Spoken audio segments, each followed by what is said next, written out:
ஒரு அரசன் இருந்தான். அவன் சகுனங்களில் மிகுந்த நம்பிக்கை கொண்டவன். அவனுக்கென்று ஒரு விதி. அதிகாலை எழுந்தவுடன் 2 காக்கைகள் ஒன்றாகப்பட்டால் நாள் சிறப்பாக அமையும். ஆனால் ஒரு நாள் அந்த சகுனம் மன்னனுக்கு உண்மையிலேயே பலன் கொடுத்ததா அல்லது ஒரு பாடமாக மாறிவிட்டதா? அதுதான் இன்றைய நம் கதை. கைமேல் பலன் கிடைத்தது. ஒரு நாள் ஒரு அரசன் இருந்தான். அவன் சகுனங்கள், அதாவது நாளின் ஆரம்பத்தில் நல்ல அறிகுறிகள் என்பதில் மிகுந்த நம்பிக்கை கொண்டவன். அரண்மனையின் ஜோதிடரும் இந்த நம்பிக்கையிலேயே பலன் பெற்றுக் கொண்டிருந்தார். ஒரு நாள் அவர் மன்னனிடம், அரசே, அதிகாலை எழுந்தவுடன் 2 காக்கைகளை ஒன்றாக பார்த்தால் இன்று நாள் மிக சிறப்பாக அமையும் என்று கூறினார்.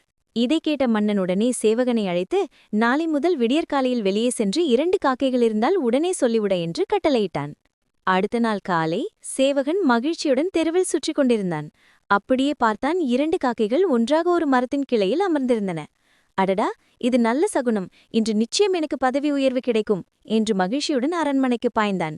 அவனை பார்த்த மன்னன் உடனே, எங்கே காக்கைகள் எங்கே என்று கேட்டான். இருவரும் அங்கு சென்றார்கள். ஆனால் அதற்குள் ஒரு காக்கை பறந்து போய்விட்டது. மன்னனுக்கு கோபம் வந்தது. அவன் தளபதியை அழைத்து, இந்த பொறுப்பற்ற சேவகனுக்கு 10 கசையடி கொடு என்று உத்தரவிட்டான். ஆனால் அப்போது சேவகன் சிரிக்க ஆரம்பித்தான். மன்னன் ஆச்சரியத்துடன் கேட்டான், ஏன் சிரிக்கிறாய்?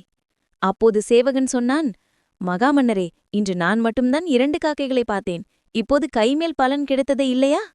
அந்தகணம் மன்னனுக்கு தெளிந்தது. சகுனம் பார்ப்பதுதான் தவறு, நம்பிக்கைதான் முக்கியம். வாழ்க்கையிலும் இதேபோல்.